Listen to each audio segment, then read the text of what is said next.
taariikhda maanta ay ku beegan tahay 5 bisha 12/2015 ayaa wax markii ugu horeysay magaalada Boorame ee xarunta gobolka Awdal lagu xusay maalinta ciida ama carrada hadba sidaad u taqaanaan.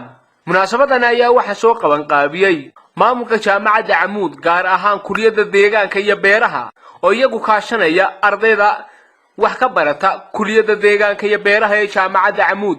munaasabadan lagu xusayo maalinta carrada ama ciida hadba qof kasta ay sidoo u yaqaano ayaa waxay ahayd mid ay ujeedadeedu tahay in la ilaaliyo ciida ama carrada si wax soo saarku u noqdo mid wanaagsan oo laga manafacaysto.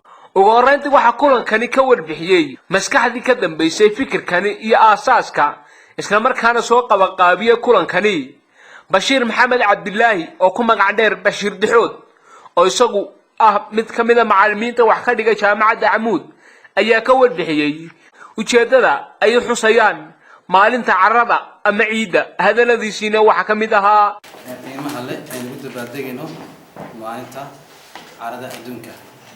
xafladaas oo laga xusayo adduunka oo dhan lagana hadlayo muhiimadda ay leedahay carradu iyo sidii loo joogteyn lahaa ee loo ilaalin lahaa.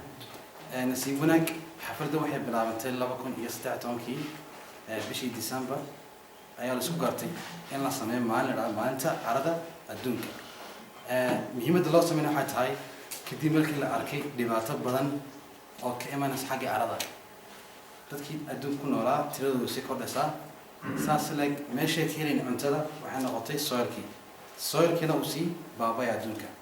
marka taasna waxaan isku fahanay mahan arday soo bandhignay in la sameeyo maanta World Soil Day oo la dabaaldegno adduunka intiisa kale. magacaas agricultural students inaan xooga saarno soilka inagu ilaashino inagu tusaale noqono the rest of the community, the rest of Amuud students, the rest of Amuud lecturers aanu geedo badan beerno oon tayada ciida soo celino. taan message-kan yahay in awareness-ka ciida aan kor qaadno isla markaana ay faculty-geenu ay saa xoog u saaraan. geesta kale iyaguna waxa halkaasi ka hadlay qaar kamid ah maamulka iyo macallimiinta kulliyadda deegaanka iyo beeraha ee jaamacadda Amuud iyagoo soo dhaweeyay xuska maalinta ciida ama carrada waxaanay ka dhawaajiyeen ay jiri karaan waa possible. marka waxyaabahaas waxa sameynayaan innovation lecture aad u qurux badan oo anaga u xasuusiyay macallin ahaan inaan si gaaban course-kii dib ugu soo qaadano soilka iyo miniisaba inaan halka ku qaadanay in maalmaha qaar marka integration ay ka saay ardaydu sameeyso oo class walba uu ka qayb qaato oo maxaa kala munaasabada ay kana isku yimaado kulliyadahan aad baan soo dhaweynaynaa. kulliyadani waa kulliyada wax soo saar hadday wax soo saar tahay wax kaloo ardaydu isku jirtaan gobolka Somaliland baa jira Puntland waa arday waxaa tihiin ma jira halkan ardaydu waa walaalo wax gobolaysi ma jiraan.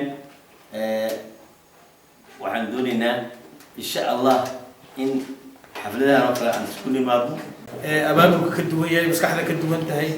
marka waxaan ku dhiirigelin lahaa sida haddaba loo bilaabay waa dhici kartaa anigu maadaama in badan maqnahay in la sameeyey marar kalena dhanka iyo maamulka kulliyadda inay sidaas oo kale u sameeyaan lectures seminars macnaha semesterkii mar ama laba xataa waa NFOA. carrada muuqaalkeeda guud inaan iyadana aynu ilaalino oo maxay ilaalino carrada inay maxay ka ilaalino inay compactor noqoto oo naban oo sedimentation oo meesha ka dhacay inaan ilaalino carrada namanta ilaalino oo aan ku ilaalino maxay carrada mar walba mid furfuran oo aeration awoodii galayso oo biyihii galayaan inay mar walba noqoto inaan ilaalino carrada inay go'do inaan ka ilaalino. si kastaba ha ahaatee intii munaasabadani xuska ay socotay isla markaana ay ka soo qayb galeen arday iyagu aad u badan oo iyagu wax ka barta kulliyadda beeraha iyo deegaanka ee jaamacadda Amuud ayaa wax halkaasi lagu soo jeediyay cashiro kala duwan kuwaas oo quseeyay in ciida la ilaaliyo si wax soo saarku u noqdo mid wanaagsan. isku soo wada duub oo munaasabadani lagu xusayay maalinta carrada ama ciida ayaa waxa ahayd tii ugu horeysay ee laga xuso Somaliland gaar ahaan magaalada Boorame ee xarunta gobolka Awdal iyada oo munaasabadani ay soo qaban qaabisay kulliyadda beeraha iyo deegaanka ee jaamacadda Amuud. waa Nuux Kadiye magaalada Boorame.